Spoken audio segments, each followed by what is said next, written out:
Hey everyone!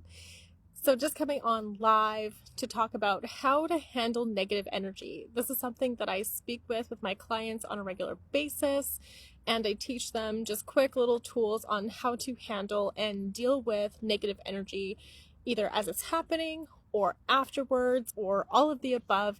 And yes, this is a really complex thing. And as humans, we like to make things a lot more complicated than it needs to be. A lot of things are involved here, a lot of emotions that happen. And we're not always the nice ones either, right? Like we might be dealing with negative energy, but we might have been negative in the past too. So when it comes to dealing with it, it takes a whole lot of self-awareness. So if you are in the moment with something, and if someone is being really negative towards you, you can say things like, so for example, recently I had an issue with someone come up and they were literally screaming in my face. So in that moment, even though I was highly actively charged, I was really, really, charged up by this. I was wanting to go into fight mode, you name it. But what I understood was their projection of pain. So in that moment, I was able to pause for myself for a moment, take a nice deep breath, and say, I understand that you're extremely mad right now. And I would like to take some time away, take a pause to think about things, because I cannot let you speak to me in that manner. It's okay to be mad. It's not okay to speak to me that way. And then distance yourself if needed. Sometimes it's enough for people to be like, oh, I'm probably not behaving or acting in my highest at this point. I'm really angry about something and, I'm not delivering that in the way that I would like. But for some people, it shifts more into blame, right? They get even more angry and more upset, and they want you to take the responsibility for how they are feeling. So of course, in those situations, if you need to leave, please do if you can, right? If you need to get out of that situation, they're not respecting you or your boundaries, please get out of the situation, make sure you're safe, all of that, right? But if you can, just really being in that moment, and if you're being triggered by what it is that they're doing that's really negative, then you need to spend some time in that emotion that's being triggered, right? Because sometimes you might say things like, well, I'm always their scapegoat, right? And if you know, the meaning of the scapegoat is where someone takes the responsibility for everything that's been projected onto them, right? Anything bad that goes wrong, someone projects that onto that person and makes it their responsibility. So in that case of being a scapegoat, there's usually some sort of emotional counterpart, some sort of wound that that person might have where this is actually landing and affecting them, right? So when we think of what that emotion is, and for me, when I went through this, it was the emotion of isolation, which is just a part of sadness, right? So being that scapegoat, I fell into this pattern of sadness and isolation because I didn't know what else to do. I had to just accept what was being projected onto me in order to be accepted or valued, even though I was being treated like garbage. And it's crazy what our subconscious does, especially when we're young, like what emotions we hold on to in relation to that. So for me, it was isolation and then victimization, being someone's scapegoat. So for a long time, I repeated these patterns. And victimization is just the fear of being mistreated, a fear of cruel treatment, right? And a lot of times, yeah, we have been victimized, right? We have been in that state, but that doesn't mean that we're always a victim. But unfortunately, and especially with what I've gone through in life, that's how I perceive things from a subconscious point of view. It wasn't something that I was consciously doing, right? And it's not something that any of us would consciously do, nor would we want to do that if we understood that's what we were doing. So when I realized that I had this underlying massive fear about being mistreated by others, then I had to work on that wound. I actually had to feel it. And most of the time when we get into that uncomfortable emotion, we freak out, right? We run, or we want to fight it, or, we fawn. There's so many survival responses, or all four really, that we go into, and there's some hybrids. But that aside, we have to understand in that moment when we're really uncomfortable, that's when we need to lean in the most. And that's where most people suppress, run, fight, or something else. They distract themselves. And distractions are okay as long as it's healthy distractions. But often what comes up when we have these emotions is that we distract ourselves with Netflix, or we distract ourselves with food, or we distract ourselves with literally anything else than actually feeling that emotion. And that's what suppresses it over time. And it's okay if you're triggered in survival mode to go do like ice water on the face or an ice pack on your neck, or go for a quick walk just to clear your mind with the intention that you're coming back to that emotion. And if you never come back to that emotion, then that's how it gets suppressed, right? We look at these things as distractions for suppression instead of time and space to clear ourselves and then come back to it, right? So it's good to even set reminders, even if it's at the end of your day, every day, just going over what emotions came up during that time, what you dealt with, and really process it at the end of your day before bed and do some grounding. So dealing with negative energy, I don't see it as positive negatives as much anymore.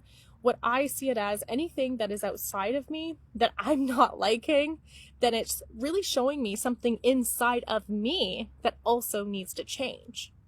So if I'm noticing patterns of how people are treating me and I don't like it, then I need to ask myself, where am I treating myself this way? And if you're an extrovert, it would be opposite, right? Where am I treating others in this manner? But since I'm an introvert, it's the reverse. So when I figure that out, I can start to understand where I've been giving my power. Negative energy affects us most when we feel on some level that we are powerless, right? And it's because we give them all that power over us and how we feel. And when we really anchor into we are responsible for how we feel, we are responsible for our emotions and our reactions. No, we're not responsible for people being abusive to us, and we can hold accountability to where it is due, but also understanding what our wounds and triggers are.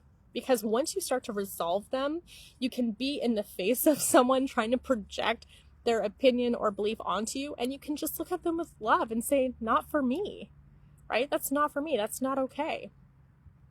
And doing that with love without going into that extreme, like wanting to fight and rip off their head type thing, or wanting to completely run and escape it 100%, right? And this is where you can get to, but it's understanding the wounds that are underneath. So just as a recap, when you are in a position where you're viewing something as negative and it's really bothering you, 1, pause and breathe.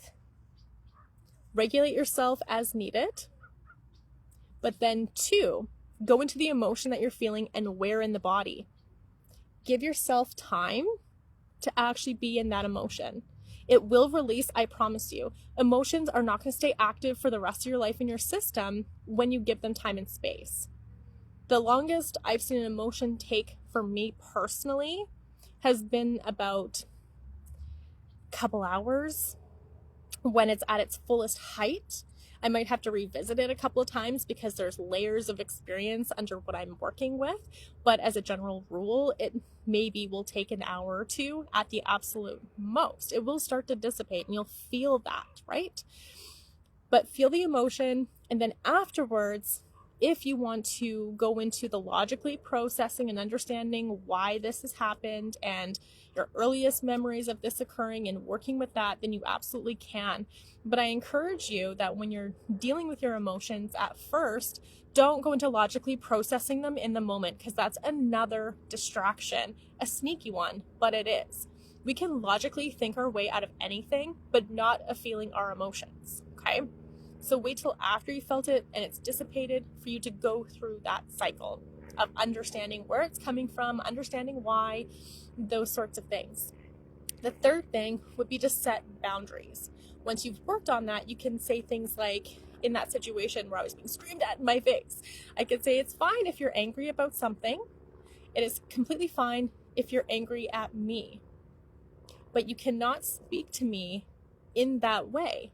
So what can we do to de-escalate this? What is the solution here? What can we do to talk about what it is that's bothering you, but in a respectful way for us both, and find solutions that suit us both?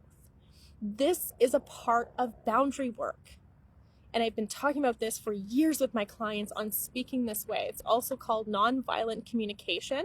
So if you want to look that up, you can. It's also in the file section here, actually under NVC. And it'll give you a flow sheet of how to address scenarios that are really hurtful without blaming and projecting that onto another person. And this is hard work. This work isn't for everyone. I wish it was. I wish everyone would do this work, but just the nature of what we're doing here. A lot of people on this planet are still mostly unconscious, and that's okay. It's not a judgment. We do have more people now than we have in a long time who is doing this work and making the possibilities happen, which is fantastic. But just realize there are a lot of people who are unconscious, who are not feeling their emotions, that are not doing the work, and it's up to you with what you do with that in those situations. I'm in this phase of trying so hard to practice empathy and compassion for everyone. I can see people's pain points and why they're doing what they're doing without making it acceptable for how they treat me. You can see them and understand and do all of that. But if they're not treating you appropriately, that's where loving boundaries come into place, right? And you're not trying to change them. You're just saying, how you're treating me, I'm not okay with. This is how I would love to be loved. It's not an electric fence, guys. We're not out there cutting people out and trying to push them away. The more that you can work with this stuff and not run from it or just get into automatic fight mode around it. And obviously it's okay. All emotions are welcome, but it is necessary to actually work with these things. Otherwise, if you don't, what's going to happen is that you're going to keep seeing the same loops, the same patterns, maybe different people, different faces, different places, but literally the same thing over and over and over until you really address what's in here around it. It is so important to do. A lot of us have mother wounds, father wounds, family wounds, friendship wounds, sister wounds, God wounds, all the wounds. They're there. So it is important to start addressing them. And please make sure you do have support as you do, though, but catch your blame and judgment, because that's where we get into separation consciousness, is where we think it's us against the world, right? Or everyone against each other, or there's no unity. We have to make that space available. And when we do, it's up to the other person to choose it or not. So if they don't choose it, don't be like, oh, Cassandra, this doesn't work. No, you're giving them an opportunity and a choice to elevate themselves or not. And if they choose not to, but you're on that path of growth, excellent, good. This is people weeding themselves out, and it will happen. Crumbling will happen. And that's what most people are afraid of, but you have to really detach from that outcome. You have to detach from being so connected to something in that way and know that things can fall apart at times, and it will have to. Sometimes it absolutely has to, so that it can come back if it's meant to, if repair is available to happen. So if nothing is happening and conversations are going nowhere and you've started distancing yourself, then that is fantastic too. It's hard, and I feel you. It hurts. I've gone through this so much in my life, not just with friends, but with family even, so I get the pain that's underneath it. But truly what's on the other end, and what I want to share with you about the vision of this, is that when you do this, and when you go through the crumbling, and when you go through the weeding, you actually create the strongest bonds in your life. The strongest connections, the strongest relationships, the strongest friendships, the strongest business dynamics, right? You have people all around you that's loving and supportive, but it takes time. And sometimes you might be like, oh, what's the point? I don't have anyone in my life now. I'd much rather go back to that drama cycle than be alone right now. But truly, I've been there. And that's why I speak to this, because I was that person. And I didn't think it would be possible to be surrounded by all these amazing, loving, powerful people. But here I am today with the strongest and best friend group that is so aligned to me, and obviously them too. And we're able to repair, we're able to communicate. And there isn't that crazy pattern repeating of drama and enmeshment and all the things that I've experienced throughout my life. So it is possible. It just takes time. And the more that you commit yourself to having those loving connections and supportive and mutual reciprocation and value and respect, it's going to happen. You just have to keep reminding yourself, this is why you're facing the hardest and most uncomfortable situations. And I've gone through this even recently. I had to face a conversation, I think it was back in June, July, maybe late July, but I wanted to run. I didn't want to go. I almost canceled like 5-6 times. And once I actually got there and just faced and owned up to what was my responsibility, it actually opened the conversation for so much more healing. And the other person was able to do the same. And we were able to share where we felt we were coming up short, where we were hurt by the other person. And we were both able to listen without being like, I'm a terrible person, I'm a failure, I hate myself. There was none of that. It was just pure love. And it was really uncomfortable. But the cool thing was we took breaks. We had food, we did all the things that we needed to in order to have that type of conversation. And truly, this is what changes the game, you guys. Being able to do stuff like this and face things without going into, well, you do this, well, you do that, and just adding to the blame cycle. My gosh, nobody wins when we're in our defense system like that. And I get it because I've had so many situations in my life growing up where that was the norm, right? So I understand. I truly do, which is why I'm sharing this with you. So I want to know if you guys have done anything like this in your life and how it's panned out long term, not short term, because sometimes short term there's that rupture, right? There's all that craziness that can happen. But please let me know if you've done this and what has helped. For me, the other thing that I've done, once I've done all these good physical 3D stuff, I actually do some energy work around it too. And one of my favorite things to do, you guys, is to, when I've worked through my stuff with this person and I'm going to have a conversation, I visualize a blue infinity symbol coming from my heart and throat, expanding out to the other person, and just thinking of that love and compassion before I ever enter into that conversation. Even if I'm not going into a physical one, even if I'm just working through my stuff, I still do that. I still send them love. And I've done that to people that have highly abused me in many ways, right? And I've disconnected. I've lovingly removed cords from my system and sent them back to the people that they belong to. So on the energetic scale, this is another thing you can do, is do that cord removal process. Please don't cut cords. If it resonates with you, great. Do whatever is right for you. But for me personally, cutting cords means you're leaving the root. The wound is not addressed. Nothing is addressed. And when anything enters your energy field, when it's coming from another person, there is a root in you. So there is something in you that needs to, one, remove it safely, but also understand where it landed and why. What in you believe that projection to be true? And often, consciously, we say, well, I don't believe that at all. But if you really just sat with it and just asked yourself, what is true in this for me?